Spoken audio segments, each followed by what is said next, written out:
Welcome to another episode of the Planet on the Move podcast. I'm your host Anindita, and this season we're delving into the critical issue of climate change in my home country, Bangladesh. As many of you are aware, Bangladesh faces a multitude of challenges due to climate change, with the coastal areas bearing the brunt of its impact. Today, I'm thrilled to introduce our guest, Rafiqul Islam Montu, a highly regarded coastal journalist with international acclaim. Rafiqul Islam Montu is dedicated to illuminating the complex dynamics of Bangladesh's vulnerable coastal areas. Through his extensive reporting, he not only portrays the harsh realities but also highlights the resilience and innovative endeavors of those at the forefront of combating climate change. Rafiq ভাই, আপনাকে অসংখ্য ধন্যবাদ আমাদের সাথে যুক্ত হওয়ার জন্য। আমি জানি আপনি সবেমাত্র ঘূর্ণিঝড় রেমালের অবস্থা কভার করে এসেছেন, তারপরও যে আপনি আমাদের সময় দিতে পেরেছেন, আপনাকে অসংখ্য ধন্যবাদ। আপনাকে অনেক ধন্যবাদ। আমি প্রথমেই ঘূর্ণিঝড় রেমাল সম্পর্কে একটু জানতে চাই, কারণ আপনার রিপোর্টিং এ আমি অনেক খেয়াল করেছি যে আপনি শুধু রেমালের আগের এবং রেমাল যখন হচ্ছে তখনের অবস্থা বর্ণনা করছেন, আপনি তারপরে কি হচ্ছে এবং সেটা যে কতটা ভয়ানক সেটার কথা আপনি বলছেন।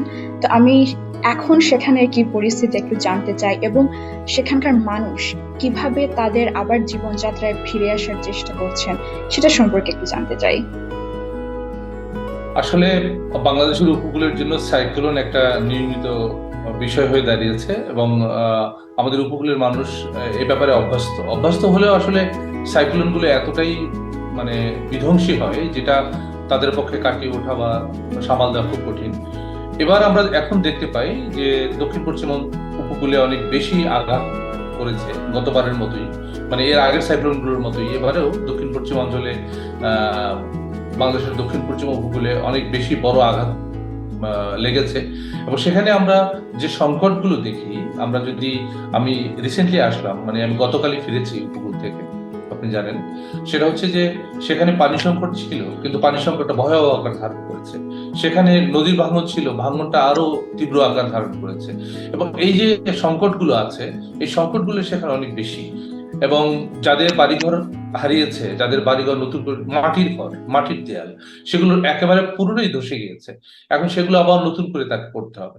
এখন তার সংকট খাদ্য, দৈনন্দিন খাদ্য জোগাড় করা একটা বড় সংকট, রান্না করার জায়গা নেই, তার ঘুমানোর জায়গা নেই, বসবাসের জায়গা নেই, তার খাবার পানি, এবং এটা ভাবা যায় না যে খাবার পানির সংকট যে কতটা তীব্র হতে পারে। শুকনো মৌসুমে বা এই যে এখনকার এই যে মার্চ এপ্রিল বা এপ্রিল মে মাসের দিকে অনেক মানুষ সপ্তাহে 2-3 দিন গোসল করে, গোসলও বাদ দিতে হয়, এটা একটা ভয়ানক ব্যাপার। এবং সেই সব জায়গাতে খাবার পানি পাওয়া তো খুবই দুষ্কর এবং সাইক্লোনের পরে এই সমস্যাগুলো অনেক তীব্র হয়েছে। আমি সর্বশেষ যে এলাকা থেকে আসলাম, দেলুটি ইউনিয়ন, এটা 22 নম্বর বোল্ডার, এই এলাকাটাকে লবণ মুক্ত রাখা হয়েছিল সেই 90 সাল থেকে, 36 বছর ধরে, এবং এই জন্য আন্দোলনও হয়েছিল। আপনি জানেন যে দক্ষিণ পশ্চিম উপকূলে লবণ পানির চিংড়ি চাষ হয় এবং লবণ পানির চিংড়ি চাষ অনেক লাভজনক। প্রভাবশালী ব্যক্তিরা এই লবণ চাষ করে লাভ নিতে চায়, কিন্তু ওই এলাকার মানুষ, এই যে 22 নম্বর বোল্ডারের কথা বলছি, এই এলাকার মানুষ প্রতিরোধ করে লবণ পানি ঠেকিয়েছিল এবং এতদিন পর্যন্ত সেখানে কৃষি, আমি দেখেছি ভুট্টা শুকিয়ে গেছে, তারপরে মরিচ বা ডাল বা বিভিন্ন সবজি, যেটা কিছু তরমুজ ছিল খেতে, এগুলো সব লবণে পুড়ে গেছে। এবং আমি সর্বশেষ যেখান থেকে আসলাম, যে এলাকা থেকে, এলাকার মানুষ কখনোই এত লবণ দেখেনি। মাটিতে পানি কালো হয়ে গেছে, মাটি লবণে আস্তরণ করে গিয়েছে এবং এখানে যে কবে আবার ফসল ফলবে, কবে আবার কিভাবে মানুষ আবার ঘুরে দাঁড়াতে পারবে, সেটা অনিশ্চিত। হয়তো সময় লাগবে, পারবে তো অবশ্যই সময় লাগবে, কিন্তু এই যে মানুষ বারবার সংকটের মধ্যে পড়ে এবং বারবার নিজেই সংকট থেকে উত্তরণ ঘটায়। এবং এখানে আমি একটা কথা বলবো যে এই যে লড়াইটা, সাইক্লোনের আগে আমরা অনেক সহায়তা দেখি, সাইক্লোনের সময় দেখি, পর কিছু সময় দেখি, কিন্তু কয়েকদিন পরে সে যে একা হয়ে যায় এবং এই পুরো লড়াইটা তাকে একাই করতে হয়, এখনো তাদেরকে তাই করতে হবে। এবং এটা মনে হচ্ছে একটা সাইকেল হয়ে যাচ্ছে যে প্রত্যেক বছরই একটা খুব বিপজ্জনক ঘূর্ণিঝড় আসছে এবং সেটা জলবায়ু পরিবর্তনের কারণে আরো হয়তো তীব্র হচ্ছে। এবং আপনি লবণযুক্ত পানির কথা বলছিলেন, এবং আমি আপনার রিসেন্ট একটা রিপোর্টে দেখেছি যে জেলেদের অনেক কষ্ট হচ্ছে, যে তারা মাছ চাষ করতে পারছেন না, এবং সেটা সম্পর্কে একটু জানতে চাই। সেটা কি শুধু উপকূলীয় অঞ্চলে, এবং সেটাতে সরকার কি কোনো সহায়তা করছে, বা ওদের কি পদক্ষেপ এই বিষয়টিতে? আমি মাছ চাষ সম্পর্কে বলিনি, আমি যেটা বলেছি বাংলাদেশের উপকূলের মৎস্যজীবী যারা, বাংলাদেশের উপকূলের সমুদ্রগামী মৎস্যজীবী এবং নদীতে মাছ ধরারত মৎস্যজীবী যারা, তাদের কথা বলেছি। সেটা হচ্ছে যে এখানে তিনটা ফ্যাক্টর আমি বলেছিলাম। একটা হলো সরকার নিষিদ্ধ করেছে যে বছরের নির্দিষ্ট সময় মাছ ধরা বন্ধ। এটা জেলেদের উপর একটা প্রভাব পড়ে। প্রায় 10 লক্ষাধিক মানুষ আছে যারা মানে বাংলাদেশের উপকূল অঞ্চলে মাছ ধরে বা মাছ বেচা কেনার সঙ্গে যুক্ত, মানে এই মাছ কেন্দ্রিক জীবিকা নির্বাহ করে। তো সরকারের নিষেধাজ্ঞার কারণে তাদের একটা বড় ধরনের সমস্যা হয়, একটা সময় তারা কর্মহীন থাকে, এবং সেজন্য যে কম্পেনসেশন দেওয়া হয় গভর্নমেন্ট থেকে সেটা আসলে পর্যাপ্ত না বা সঠিক ব্যক্তি পায় না, সেটা অন্য আলোচনা। এটা গেল একটা পয়েন্ট। নাম্বার 2 পয়েন্ট, একজন জেলে যে কষ্ট করে মাছ ধরে সে ন্যায্য মূল্যটা পায় না। এই প্রভাবশালী যে ব্যবসায়িক সিন্ডিকেট আছে, যার কাছ থেকে সে দাদন নেয় তার কাছেই সে মাছ দিতে বাধ্য হয়, ইলিশ মাছ হোক অন্য মাছ হোক দিতে বাধ্য হয়। এটা হলো 2টো পয়েন্ট। নাম্বার 3 পয়েন্ট হচ্ছে জলবায়ু পরিবর্তন। জলবায়ু পরিবর্তনের একটা বড় প্রভাব আমাদের উপকূলীয় মৎস্যজীবীদের মধ্যে আছে। নদী শুকিয়ে যাচ্ছে, চর পড়ে যাচ্ছে, সেখানে মাছ ইলিশ আসছে না সমুদ্র থেকে, সে মাছ পাচ্ছে না, ইলিশ পাচ্ছে না, তার ইনকাম কমে যাচ্ছে। যে জেলে নিকট সমুদ্রে জাল ফেলে মাছ পেত, ইলিশ পেত, কিন্তু তাকে এখন জাল ফেলতে হয় অনেক দূরে গিয়ে, এবং সেখানে গিয়ে কিন্তু সে আবার অন্যভাবে মানে সমুদ্র উত্তাল হচ্ছে, সমুদ্রে ঢেউ বাড়ছে, প্রাকৃতিক দুর্যোগের সংকট বাড়ছে, সেসব কারণে সে কিন্তু সেখানে একটা বিপদের মধ্যে পড়ে। এবং অনেক জেলেদের আমি দেখেছি, আমি অনেক বাড়ির পর্যবেক্ষণ করেছি, যেসব বাড়ির জেলের একমাত্র উপার্জনক্ষম ব্যক্তি সে সমুদ্রে গিয়ে মাছ ধরতে গিয়ে আর ফিরে আসে, আর কখনোই হয়তো সে ফিরে আসবে না, কিন্তু এই পরিবারগুলো কিন্তু তখন আরো বেশি সংকট। তো এইরকম নানান ধরনের সংকট আমাদের সমুদ্রগামী জেলে যারা আছে, উপকূলের জেলে যারা আছে, তাদের মধ্যে আছে বা তারা মুখোমুখি হচ্ছে। তারপরে সিডরের সময় কিন্তু অসংখ্য জেলে প্রাণ হারিয়েছে, এবং প্রায় প্রতি বছরই অনেক জেলে মাছ ধরতে যায় আর ফিরে আসতে পারে না। তারপরে সে সমুদ্রে গিয়েও অনেক চরের মানে মুখে পড়ে, মানে পলি জমে অনেক চর পড়ে যাওয়া, ফলে সেখানে যে জেলেরা মাছ পাচ্ছে না, অনেক দূরে তাকে যেতে হচ্ছে, তাকে অনেক বেশি তেল খরচ করতে হচ্ছে, অনেক বেশি ইনভেস্ট করতে হচ্ছে, কিন্তু রিটার্ন সে কিন্তু সেভাবে পাচ্ছে না। এরকম অনেক ধরনের সংকট আমাদের জেলেদের আছে, উপকূলের জেলেদের। কিন্তু সেজন্য সরকারি সহায়তাটা আরো বাড়ানো দরকার। সরকারি সহায়তা যেটা আছে সেটা প্রান্তিক জেলেরা খুব একটা পায় না, সেটা হয়তো মধ্যস্বত্বভোগী একটা মানে আরো বেশি সম্পদশালী জেলে যারা আছে, যাদের অত সহায়তা প্রয়োজন নেই, সরি, তাদের কাছে এটা যাচ্ছে। কিন্তু আমি মনে করি ওই প্রান্তিক জেলে, যে জেলে সরাসরি ছোট্ট একটা নৌকা নিয়ে মাছ ধরতে যায়, তার কাছে পৌঁছানোটা খুব জরুরি। হ্যাঁ, সেটা তো নিশ্চিতভাবে। এবং আমরা সব জায়গায় দেখছি যে যাদের আসলে ক্ষমতা আছে তারা সব আরো বেশি সহায়তা পাচ্ছে, আর যাদের প্রয়োজন তারা আরো জলবায়ু পরিবর্তন এবং বিভিন্ন অন্য কারণে তারা সেই সব সহায়তা পাচ্ছে না। এবং আপনার আরেকটা রিপোর্ট, মানে আপনার অনেকগুলো রিপোর্টিং এ আপনি নারী এবং শিশুদের উপর যে জলবায়ু পরিবর্তনের প্রভাব সেটা তুলে ধরেন, এবং সেই সম্পর্কে আমরা কিছু জানতে চাই। এবং সেটা কি এইবারের ঘূর্ণিঝড়েও মানে দেখা গিয়েছে যে তাদের উপর খুব বেশি একটা প্রভাব ফেলেছে? হ্যাঁ, নারী ও শিশুরা তো অলওয়েজ ভার্নারেবল, এবং তাদের কথা আমরা বিভিন্ন ক্ষেত্রে মাথায় রাখি না, হয়তো আমরা বলি, কিন্তু বাস্তবে কতটা কার্যকর হয় সেটা নিয়ে প্রশ্ন।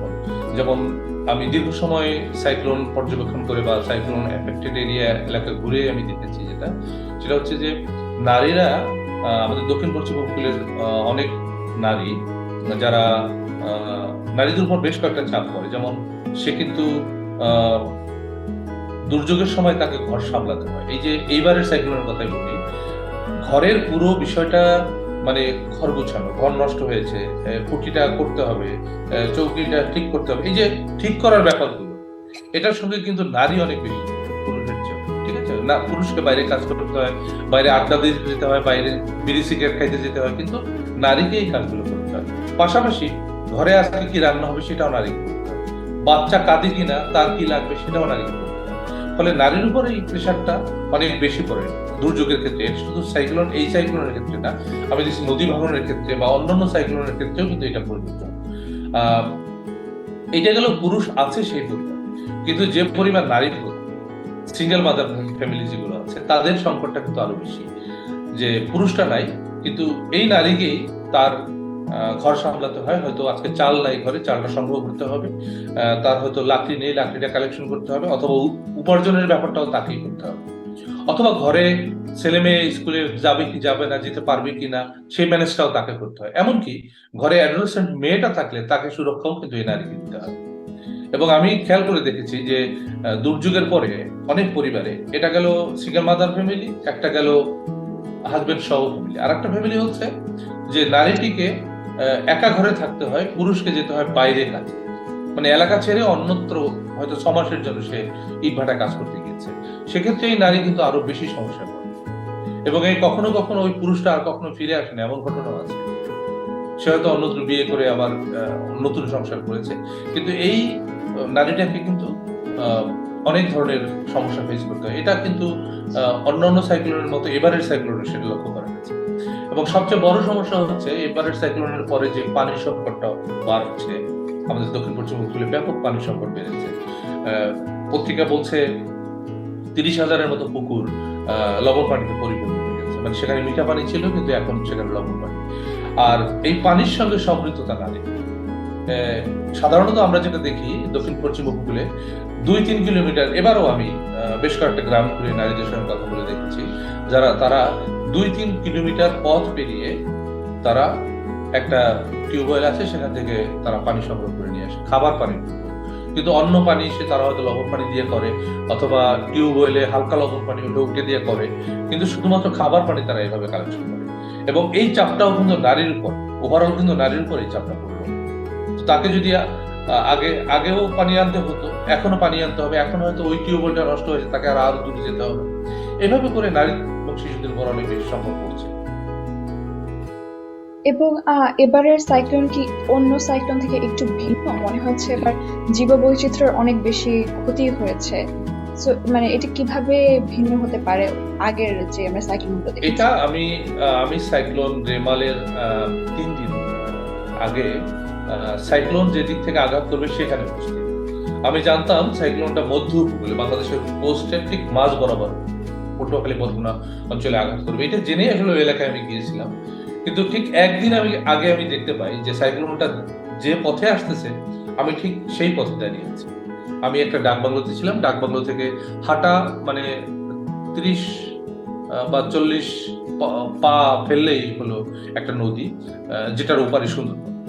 তো এখান থেকে নদীর পানি বাড়লে হয়তো এখানে পানি বাড়বে, বা আমি অনেক চিত্র এখান থেকে দেখতে পাবো।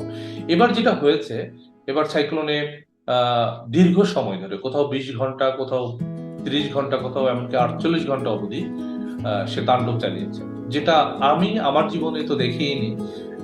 আমার যে বয়সী ব্যক্তিদের সঙ্গে কথা বলে জেনেছি সরি, তারা এইরকম কোনো চিত্র এর আগে দেখে।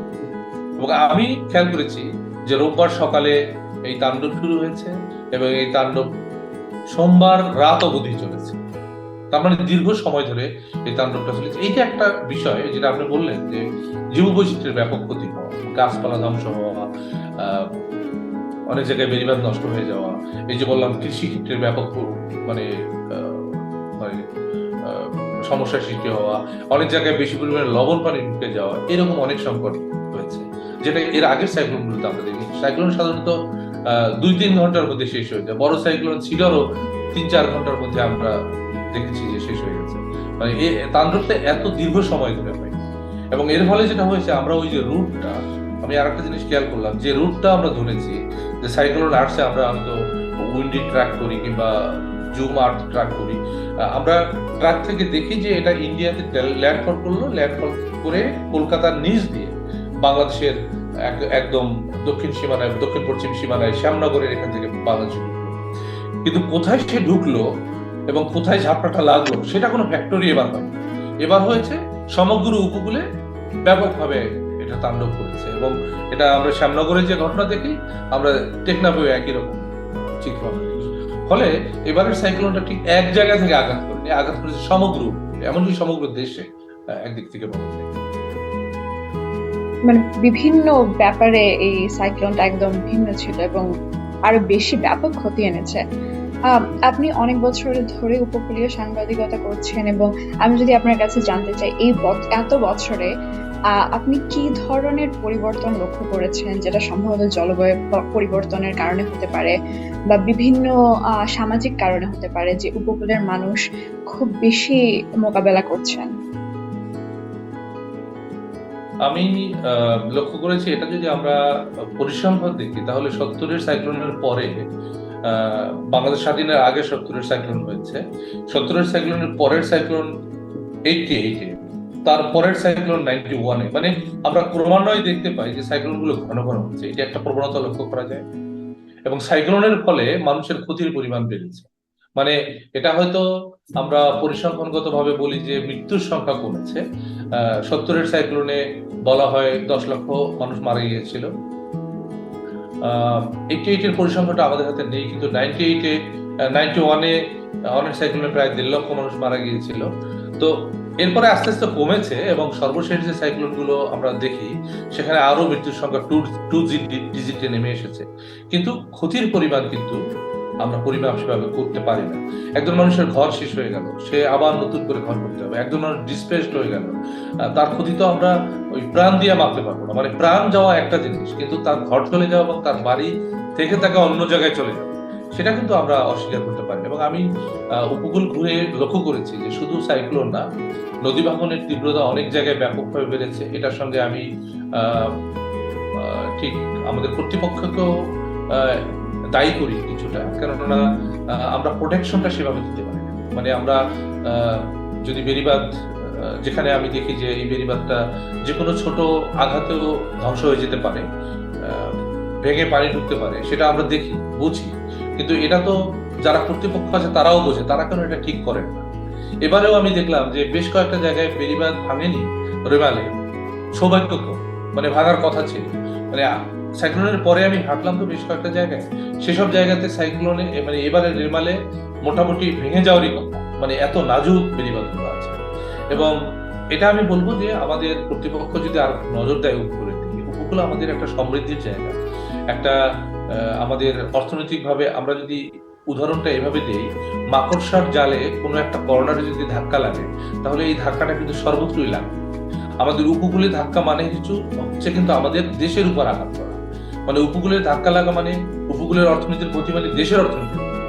সেই হিসেবে বিবেচনা করে আমাদের আরো বেশি নজর দেওয়া উচিত। আমাদের উপকূলে জলোচ্ছ্বাসের পরিমাণ, যেসব দ্বীপ চর আগে ডুবতো না, যেসব বেড়িবাঁধের পাশে মানুষ আগে বসবাস করতে পারতেন, কোনো সমস্যা হয়নি, পানি ওঠেনি, তারা এখন বসবাস করতে পারেন না।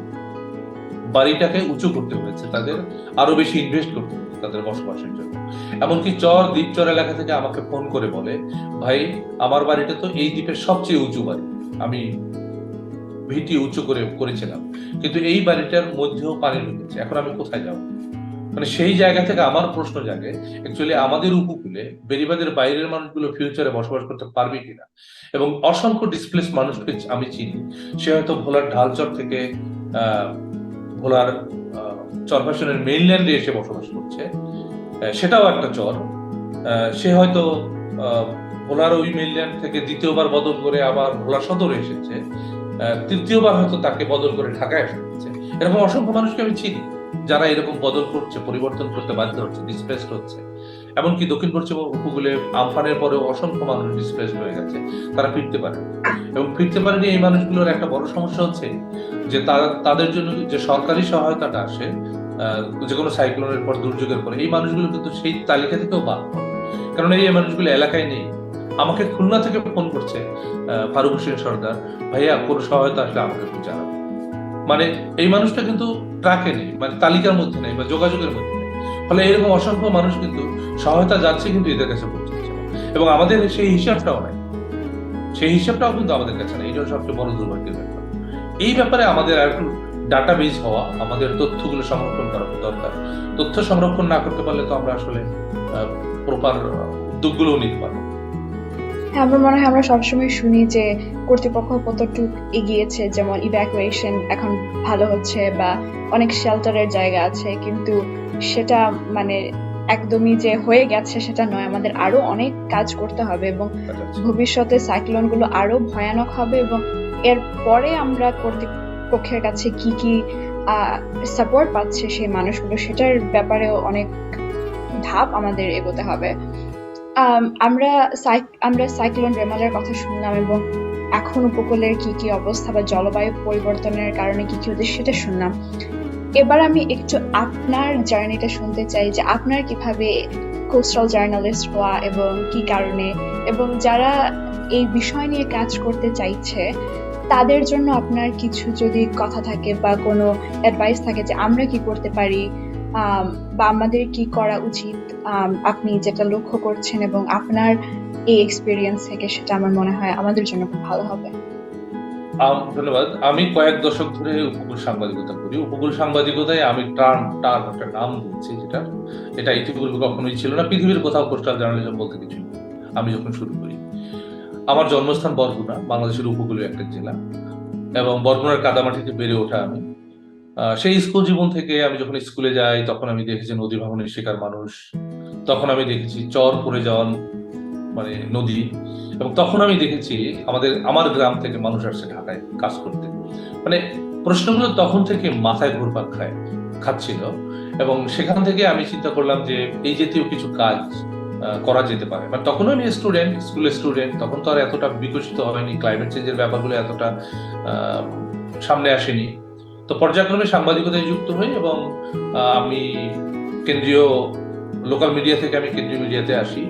আমি বাংলাদেশের শীর্ষস্থানীয় মিডিয়া প্রথম আলো, কালের কণ্ঠ, সমকাল ইত্যাদি মিডিয়াতে আমি মেইন স্ট্রিম সাংবাদিকতা, যেটাকে বলা হয় পলিটিক্যাল বিট, পার্লামেন্ট বিট কিংবা নগরের ইস্যুগুলো কভার করেছি। কিন্তু আমার মাথা থেকে কখনোই কোস্টালটা যায়নি, যেহেতু আমি উপকূল থেকেই ঢাকা এসেছি।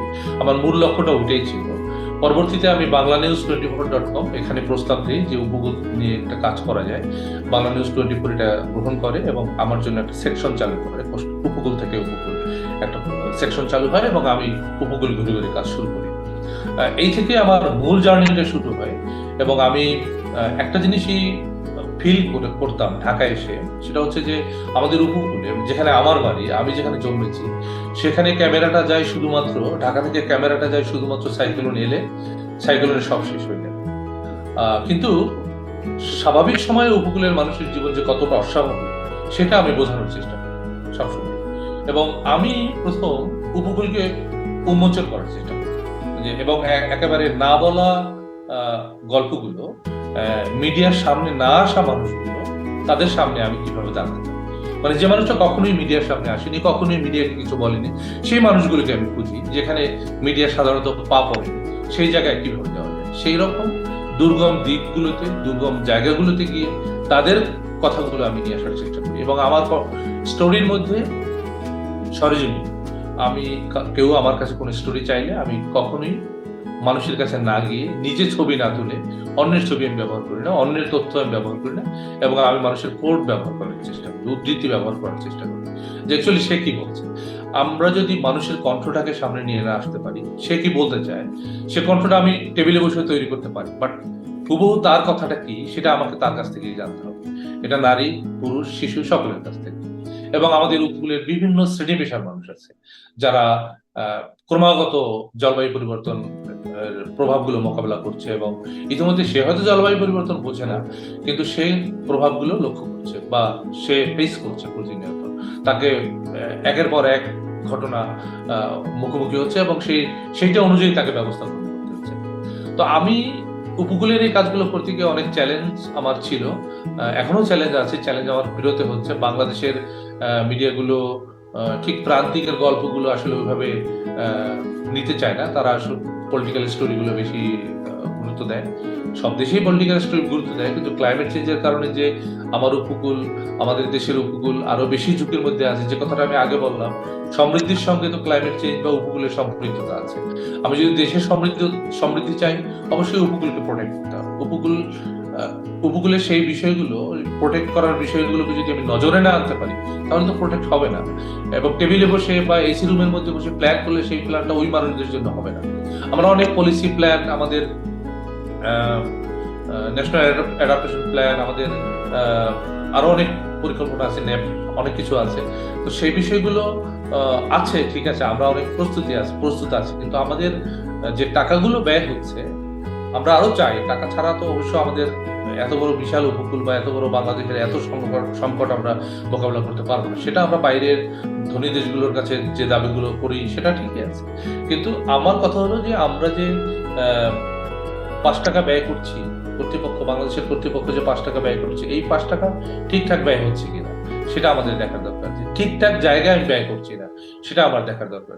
সেই ব্যাপারগুলো আসলে তুলে আনার জন্যই কোস্টাল জার্নালিজম গত যে কয়েক দশক ধরে আমি করছি।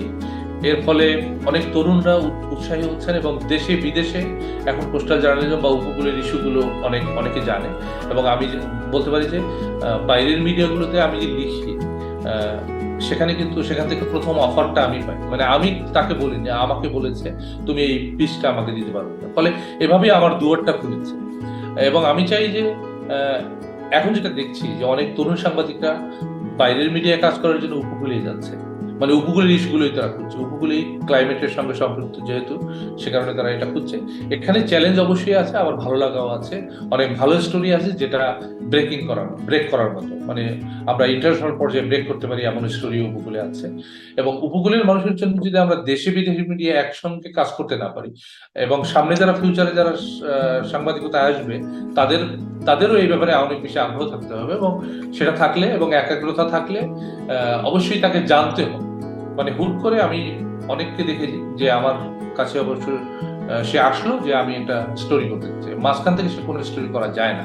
আসলে উপকূল নিয়ে স্টোরি করতে হলে উপকূলটাকে জানতে হবে ভালো করে, ক্লাইমেট চেঞ্জটাকে বুঝতে হবে। এটা যদি পুরোটা বোঝা যায় তাহলে আসলে, এবং আপডেট থাকতে হবে, আসলে আপডেট গুলো কি হচ্ছে নিয়মিত, সেই ব্যাপারগুলো যদি নজরে থাকে তাহলে ভালো স্টোরি আইডিয়া তো কেউ দিয়ে দেবে না। মানে আমি তো স্টোরি আইডিয়া দিব না, তাকে হয়তো বুদ্ধি দিতে পারি, সে একটা স্টোরি আইডিয়া নিয়ে আসলে কোথায় যাবে, কোথায় তথ্য পাবে, সে গাইড করতে পারি। কিন্তু স্টোরি আইডিয়া কিন্তু একজন রিপোর্টারকে বের করতে হয়।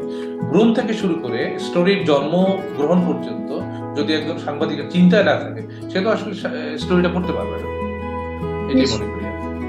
এবং অবশ্যই সবকিছু জানতে হবে। এবং আমার মনে হয় যারা গল্পগুলো কভার করতে যাচ্ছে উপকূল অঞ্চলে, তাদের মানুষের সাথেও একটা বন্ধন থাকতে হবে। এবং অবশ্যই মানে সেটা প্রকৃতি, মানুষ, সবার সাথেই।